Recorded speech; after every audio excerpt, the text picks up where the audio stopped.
News track में फिर से एक बार आप तमाम का स्वागत है, इस्तकबाल है और खैर मकदम है। एकीकरण समिति के एक कार्यकर्ता एक अहलकार से मुलाकात की जिनका नाम है सूरज कनबरकर। श्री सूरज कनबरकर ने बड़ी तफसील से महाराष्ट्र एकीकरण समिति के ऑब्जेक्टिव्स बताए और उनका कहना है कि ज़रूर इस बार हम इस कर्नाटक असेंबली 2000 इलेक्शन में अपनी छाप छोड़ देंगे। नमस्ते सर। नमस्ते। नमस्ते, कैसे हैं सर आप? ठीक ठाक। अच्छा, आप महाराष्ट्र एकीकरण समिति में आपकी क्या पोजीशन है आप इस वक्त? महाराष्ट्र एकीकरण समिति में अभी तक मैं कार्यकर्ता हूँ और कार्यकर्ता ही हूँ। जी जी। अच्छा, महाराष्ट्र एकीकरण समिति जो 70 साल से स्ट्रगल कर रही है अपना नाम बनाने के लिए, अपना ये जो बनाने के लिए, लेकिन अभी तक उसमें उनको कामयाबी नहीं मिली, इसका क्या असल रीज़न है? कैसा है, इस देश के अंदर जब इंडिपेंडेंस के पहले का जो दौर था, हाँ, उस टाइम पे संघर्ष तो होता था, कामयाबी 150 साल बाद मिली, लेकिन हमने संघर्ष रुकाया नहीं कभी। जी सर। हमको तो अभी 60 साल हुए जी। हैं, हम भी तैयार है और हमारी अगली पीढ़ी भी संघर्ष करने के लिए तैयार है। ये कर्नाटक सरकार हमसे खून मांगता है, हम देने के लिए तैयार है। जी जी। 100%। जब तक कामयाबी नहीं मिलती तब तक हमारा ये जो लड़ा है, जो संघर्ष है, ये शुरू रहेगा। ये जो लड़ाई, ये जो संघर्ष है शुरू ही रहेगा, जारी रहेगी। अच्छा, ये 2000 कर्नाटक 2023 के इलेक्शंस में आपका क्या महत्व होगा, आपकी क्या इम्पोर्टेंस है? 2023 के विधानसभा के चुनाव में हम लोग 5 सीट जीतेंगे और विधानसभा में भेजेंगे। लेकिन आपके कारपोरेटर तो सिर्फ 3 है सर।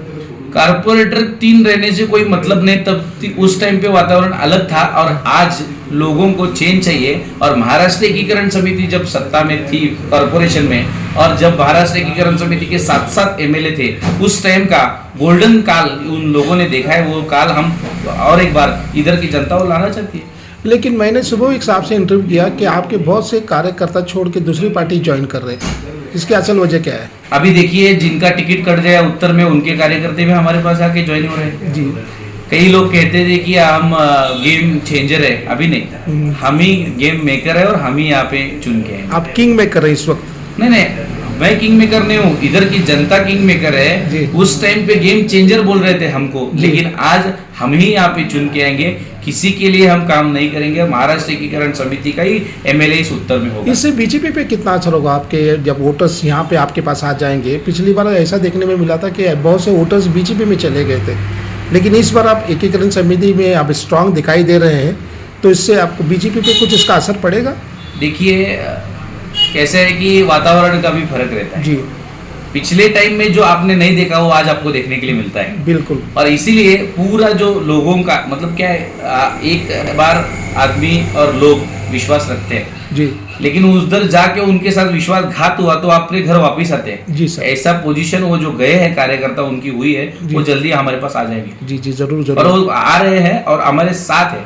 तो आप पूर्ण उम्मीद है, यानी यू आर होपफुल दैट इस बार आपका कुछ ना कुछ जरूर। दक्षिण, उत्तर, ग्रामीण, खानापुर और यमकन मर्डी, ये सभी उम्मीदवार चुन के आएंगे। जी, ये आपका विश्वास है, कॉन्फिडेंस है?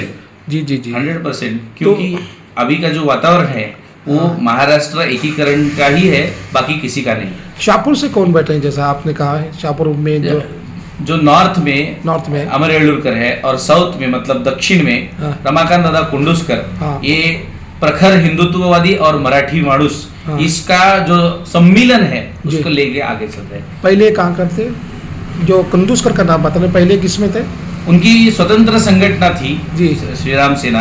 अभी वो हमारे साथ आ गए। उनको चुन के देना मराठी इंसान का कर्तव्य है और जनता करेंगे, हम भी उसमें मेहनत कर रहे हैं। 100% होगा। जो यानी इस बार महाराष्ट्र में क्योंकि दबाव, भ्रष्टाचार, धमकी, दादागिरी, ये लोगों को बस हुआ है। आप बिल्कुल सही लोगों ने वो सब देखा है। लोगों को अपने दिल का उम्मीदवार, अपने मन का आमदार देखना चाहते हैं लोग। और इस टाइम वहां पे परिवर्तन 100% होगा। मराठी मानुस निष्ठावंत रह के मतदान करेगा और उनको चुन के आएगा। अच्छा, महाराष्ट्र से आपको कुछ सपोर्ट है इस इलेक्शन में? आखा महाराष्ट्र ही हमारा है। महाराष्ट्र के सारे मंत्री और महाराष्ट्र के सारे लोग, और आप तो ये तो चुनाव का काल है, लेकिन 5 साल तो आप देखते हैं। जी सर। महाराष्ट्र का स्टेटमेंट देखिए, सुप्रीम कोर्ट का स्टेटमेंट देखिए। सुप्रीम कोर्ट में भी महाराष्ट्र ने कहा है कि हम वहाँ के मराठी लोगों के साथ हैं। जी बिल्कुल सही।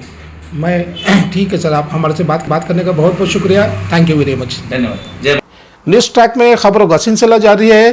फिर से एक बार मैं आपसे गुजारिश करता हूं कि इस चैनल को शेयर करें, लाइक करें और सब्सक्राइब करें।